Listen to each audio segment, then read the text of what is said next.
রেজাউল করিম সর্দার 5 বছর আগেও ভাড়া বাড়িতে থেকে টেনে টুনে সংসার চালাতেন তিনি। এখন তার মাসিক আয় প্রায় 12 লাখ টাকা। সম্পদের মধ্যে আছে ঢাকায় একটি 5 তলা ভবন, 2টি গাড়ি এবং মাদারীপুর গ্রামের বাড়িতে বেশ কিছু জমি জমা। সালেহ জহুর ওরফে জহুর হুজুর, বয়স 38 বছর। 5 বছর আগে চট্টগ্রামে ফুটপাতে হকারি করে সংসার চালাতেন। এখন তার মাসিক আয় প্রায় 18 লাখ টাকা। মাত্র 5 বছরে 3টি বাড়ি এবং একটি গরুর খামারের মালিক হয়েছেন তিনি। ফরিদউদ্দিন ওরফে কালা হুজুর, তবে এলাকার মানুষ তাকে ক্যালকুলেটর বাবা নামেই বেশি চেনেন। 8 বছর আগে মসজিদের ইমামতি করতেন, আর এখন মাসে আয় করেন প্রায় 15 লাখ টাকা। তার নামে আছে 2টি আলিশান বাড়ি, একটি আবাসিক হোটেল এবং একটি মাছের খামার। আব্দুস সালাম ওরফে ল্যাংটা ফকির, বয়স 70-এর কাছাকাছি। সংসার ছেড়েছেন 30 বছর আগে। এখন কোন রকম খেয়ে জীবন চলে তার।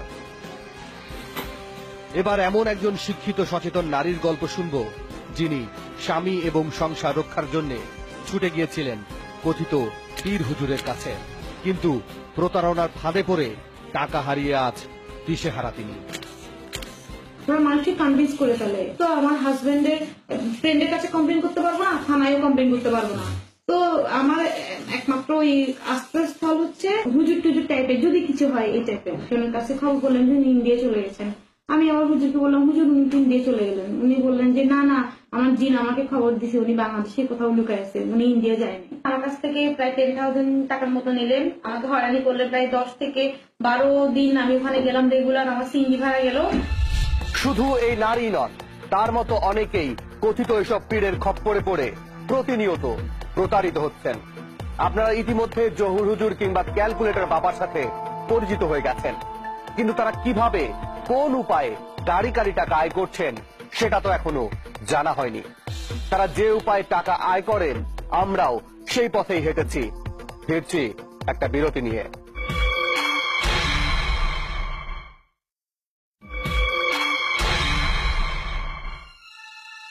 বিরতির আগে যে কয়েকজনের সাথে আপনাদের পরিচয় করিয়ে দিয়েছিলাম, তাদের মধ্যে একজনের কোনো সম্পদ নেই। বাকি 3 জনের মধ্যে আমরা একটা দারুণ বিল খুঁজে পেয়েছি। তারা 3 জনই রাতারাতি ধনী বনে গেছেন। আর তাই প্রথমেই আমরা খুঁজে দেখতে চাই রেজাউল করিম সর্দারের আয়ের উৎস। রাজধানীর উত্তর বাড্ডার সাতারকুল এলাকা। এই বাড়িতে থাকেন রেজাউল করিম সর্দার। চারিদিকে ছড়িয়ে পড়েছে তার নামডাক। এখানে এমন ভিড়ের দৃশ্য প্রতিদিনের। আমি এটুকু বিশ্বাস করি যে একটা লোক যদি ফলস হয় কোনো জিনিস, সেটা কিন্তু সেখানে লোকজন বেশি থাকবে না, টিকবে না। কেউ আসেন শারীরিক, কেউ মানসিক, আবার কেউ আসেন একেবারে ব্যক্তিগত সমস্যা নিয়ে। আমরা কিন্তু অনেক জায়গায় ঘুরছি, ঘুরে দেখছি যে রুমে নিয়ে আলাদাভাবে কথা বলে, পুরুষ হোক মহিলা হোক। অনেক জায়গায় দেখছি মহিলাদের উপর অত্যাচার চলো, কিন্তু উনি কিন্তু সমাজের 10 জনের সামনেই পুরুষদের কথা বলতেছে, মহিলাদের জায়গায় কথা বলতেছে, কিন্তু কোনো ভণ্ডামি নেই। তাহলে কি রেজাউল করিম সর্দার একজন ভালো মানের কবিরাজ? অনেকের কাছেই আমাদের প্রশ্ন ছিল, কেন এবং কি কারণে এত দূর দূরান্ত থেকে এখানে তারা ছুটে আসেন। দীর্ঘদিন ধরে আমার বউয়ের সাথে সমস্যা, আমার গার্জেনরা আমার কাছে দিতেছে না আর কি। আমি আসছিলাম যে উনি দিতে পারে, ওনার কাছে বিষয়টা নিয়ে আসছিলাম। উনি বলছে যে আসবে। ওষুধ দিছে? ওষুধ দেয় না, ওষুধ দিবে, দিন পড়া দিছে আর কি জানি, ওই তাবিজ দিব আর কি। শুধু কিশোরগঞ্জের এই যুবকই নন, অভিজাত এলাকার লোকজনও এখানে আসেন নিয়মিত।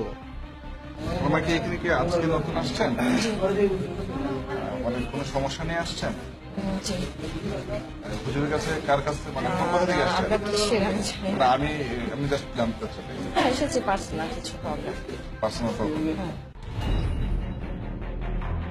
কবিরাজের পাশাপাশি তিনি আবার আধ্যাত্মিক চিকিৎসকও। মানুষের চেহারা দেখেই বলে দিতে পারেন কার কি সমস্যা। তারপর আধ্যাত্মিক জগৎ থেকে নেমে আসেন আয়ুর্বেদিক থেরাপিতে। ওষুধ বেচলেই কোম্পানির কাছ থেকে আসে মোটা অঙ্কের কমিশনের টাকা। তার এই আধ্যাত্মিক শক্তির প্রচারণায় আছেন ভক্তের ছদ্মবেশে বেশ কিছু দালাল চক্র। উনি পীর কিসিমের আছে, আবার রুগী কিছু ওনার দ্বারাই আল্লাহর রহমতে ভালো হয়, এই কারণে ওই রুগী তার কাছে মুরিদ হয়। মুরিদ রোগী মুরিদ না হলে কি চিকিৎসা হয় না? হয় হয় মহব্বতে। 2004 সালে মাদারীপুর থেকে তিনি এই এলাকায় এসেছিলেন একেবারে খালি হাতে। এই বাড়ির 2টি কক্ষ ভাড়া করে মানুষের শরীর থেকে ভূত তাড়ানোর ব্যবসা শুরু করেন। তারপর আর পেছনে ফিরে তাকাতে হয়নি তাকে। 5 বছরে ব্যবসার পরিধি বেড়েছে তার সম্পদের পরিমাণও। কবিরাজ তো অনেকদিন যাবত, আগে ছিল আমার চাচার বাসাতেই ভাড়া, একটা রুম নিয়ে ভাড়া থাকতো। সে এখন মনে করেন একটা 5তলা বাড়ির মালিক। তাহলে শুধু ওষুধ বেচেই এত টাকার মালিক হয়ে গেলেন? এটা এগো বন্ডামির একটা লগিং আছে না, আলাদা লোকজন সাজানো থাকে, এগুলা দিয়েই তো এগুলা বুঝেনি তো আপনারা সবকিছুই। আমরা ভেতরে ঢুকতেই সতর্ক হয়ে উঠলেন রেজাউল করিম সর্দার। বন্ধ করে দিলেন সব কর্মকাণ্ড। কি রোগের লোকজন বেশি আছে? এই তো সব ধরনের লোকজনই আসে, অনেকে পেট ব্যথা, গ্যাস্ট্রিক, জ্বর, সব ধরনের মেডিসিন আমাদের কাছে আছে। অনেকে আসে দোয়া দেন, ঝাড়াই দেন, অনেকে ভয় পায়, অনেকে সমস্যা আছে, তারা ঝাড়াফুসি করার জন্য আসে। এরকম বেনিফিট নেই, কিছু নেই, লাভ নেই, অথচ অঢেল টাকার মালিক তিনি। হয়তো ধনী হবার কোনো গোপন মন্ত্র জানা আছে তার, যে মন্ত্র দিয়েই তিনি কোটি টাকার মালিক বনে গেছেন। আর এই মন্ত্র যে শুধু তিনি একাই জানেন তাও কিন্তু নয়। আমরা এমন এক ব্যক্তির সন্ধান পেয়েছি যিনি স্বপ্ন দেখেন রাতারাতি কোটিপতি হবার। আর সেই ব্যক্তির সন্ধানে এবার আমাদের গন্তব্য চট্টগ্রামে। চট্টগ্রামের পাঁচলাইশ এলাকা। আমরা রওনা হলাম খতিবের হাটে সালেহ জহুর ওরফে জহুর হুজুরের দরবারে।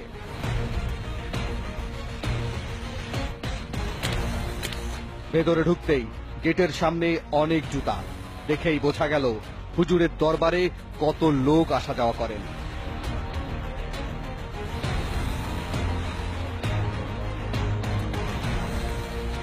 বয়সে তরুণ এই ব্যক্তির নাম সালেহ জহুর ওরফে জহুর হুজুর, যিনি আগে হকারি করে সংসার চালাতেন, এখন হকারি ছেড়ে আস্তানা গেড়েছেন। আমরা রোগীর ছদ্মবেশে তার দরবারে হাজির হতেই তিনি একের পর এক প্রশ্ন ছুটতে থাকলেন আমাদের দিকে।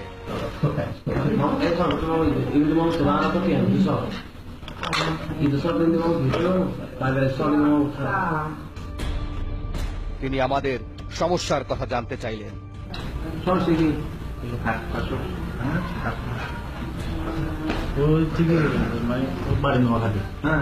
টিম 360 ডিগ্রির এক সদস্য বিয়ে না হওয়ার কথা জানালেন।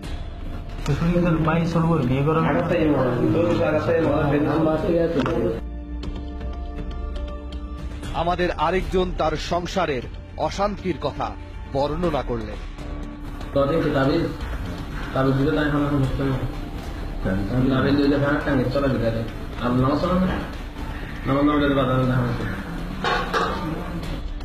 তিনি আমাদের তেল পড়া আর ফু দিয়ে দিলেন, যেতে বললেন আরো একদিন পর।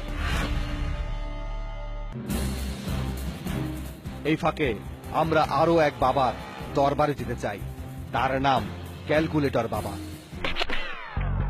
8 বছর আগে মসজিদের ইমামতি করতেন, এখন খুলে বসেছেন সর্বরোগের চিকিৎসা কেন্দ্র। চট্টগ্রামের চাঁদগাঁও আবাসিক এলাকা।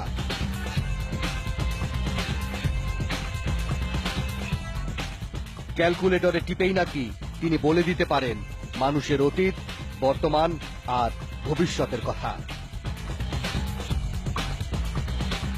বাবার দর্শন পেতে হলে নাকি খাতায় এন্ট্রি করে ভেতরে ঢুকতে হবে। আমাদের মতো আরো অনেকেই গুনছেন অপেক্ষার প্রহর। টিম 360 ডিগ্রির সেই সদস্য ক্যালকুলেটর বাবার মুখোমুখি হলেন। এবারও তার সমস্যা বিয়ে নিয়ে।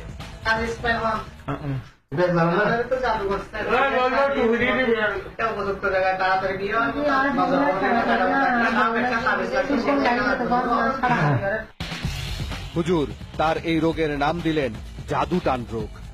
রোগ ছাড়াতে তিনি একটি ডাব আর একটি তাবিজ ধরিয়ে দিলেন।